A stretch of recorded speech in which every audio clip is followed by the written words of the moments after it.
13-ღამიანი უწყვეტი ურთიერთიერიშების შემდეგ გასულმა უქმეებმა შეერთებულ შტატებსა და ირანს შორის საბრძოლო მოქმედებების გარეშე ჩაიერა. ცენტრალური საგლობის ძალებმა მოწინე აღდგის პოზიციებს დარწმუნების შეჩერეს მას შემდეგ, რაც ამერიკული მედიის ცნობით პრეზიდენტ ტრამპს მისმა მრჩეველებმა შეატყობინეს, რომ ირანში სამიზნეები უმთავრდებათ და შიშობენ სამხედრო არსენალის ამოწურვის შესახებაც. ოფიციალურად ჯერ კიდევ უცნობია ის რეალური მიზეზი, რატომ შეაჩერა ამერიკულმა მხარემ დარტყმები ირანის წინააღმდეგ იმ ფონზე, როდესაც რამდენიმე დღით ადრე თავად დონალდ ტრამპი ჰპირდებოდა ისლამურ რესპუბლიკას განადგურებას და დიდი საფასურის გადახდას მოკლული ამერიკელი ჯარისკაცებისთვის. თეთრი სახლის ლიდერმა ცენტრალური საგლობის ძალებს ჯოჯოხეთის კარიბჭის გახსნაც კი უბრძანა, რაც მტრის წინააღმდეგ საბრძოლო მოქმედებების გაფართოებას გულისხმობდა და მთელი მსოფლიოც ომის ახალი ფაზის დაწყებისთვის იყო მზად. ამის მიუხედავად მოვლენები სხვაგვარად განვითარდა. გაეროში შტატების ელჩის მაიკ ვოლცის თქმით, პრეზიდენტმა ტრამპმა სივრცე მისცა დიპლომატიურ პროცესს. Fox News-თან საუბრისას მანვე უარყო ცნობები იმის თაობაზე, რომ ვაშინგტონს ირანული დრონებისა თუ რაკეტების გადამჭერის სისტემების ან სხვა თავდაცვითი თუ შეტევითი შეერების მარკები ეწურება. პრეზიდენტ ტრამპს ესკალაციის არაერთი ვარიანტი აქვს. ეს შეიძლება მოიცავდეს იმ ინფრასტრუქტურასაც, რომელიც ისლამური რევოლუციური გუშაკთა კორპუსისა და მათი სამხედრო ეკონომიკის მუშაობას უზრუნველყოფს.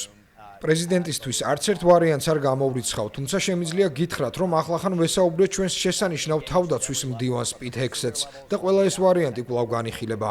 ამ კამპანიის წარმართვისთვის ყველაფერი გვაქვს, რაც საჭიროა. ეს შესაძლებელი გახდა იმ ინვესტიციების წყალობით, რომლებიც ტრამპმა სამხედრო სფეროში თავისი პრეზიდენტობის დასაწყისშივე განახორციელა.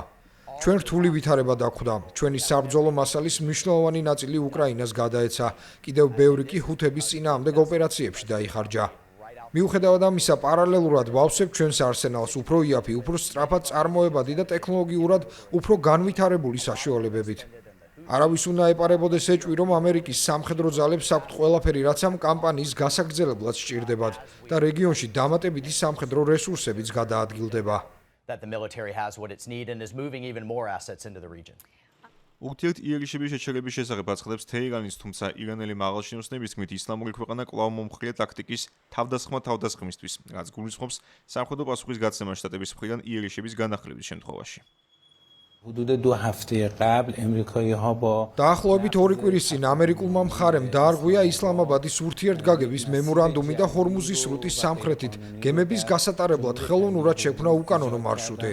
ვინაიდან ეს უკანონო მარშრუტი ისლამაბადის მემორანდუმის მეხუთე მუხლს ეწინააღმდეგებოდა, ჩვენ სწრაფად ვუპასუხეთ და არ დაუშვით, რომ ამერიკელების მიერ შექმნილი და განმტკიცების მცდელობის ქვეშ მყოფი მარშრუტი დამკვიდრებულიყო.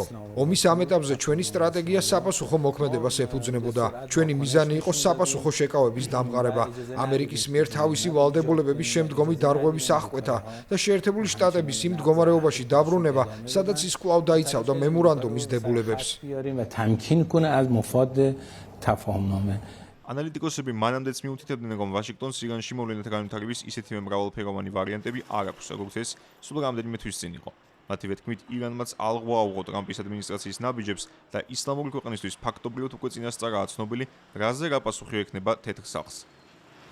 ექსპერტების შეფასებით, რესპუბლიკელებისთვის არახელსაყრელია იმგვარი ხისტი ნაბიჯების გადადგმა, რაც 3 ნოემბრის არჩევნებისა და წარმომადგენელთა პალატის სრული შემადგენლობის განახლების შემდეგ მათ პოზიციებს შეასუსტებს. მათივე თქმით, მოვლენათა ამჟამინდელი განვითარება შესაძლოა შეერთებული შტატები საერთაშორისო დონეზეც უხერხულ მდგომარეობაში ჩააყენოს და განმეორდეს ერაყის ან ავღანეთის ერთგვარი სამხედრო პოლიტიკური ჩიხის სცენარი. ამავე დროს შეწყვეტილმა ურთიერთიერიშებმა დადებითად იმოქმედეს საერთაშორისო ბაზრებზე, სადაც ბრენტის ტიპის ნავთობის ფასი ბარელზე $100 ნიშნულს ჩამოსცდა.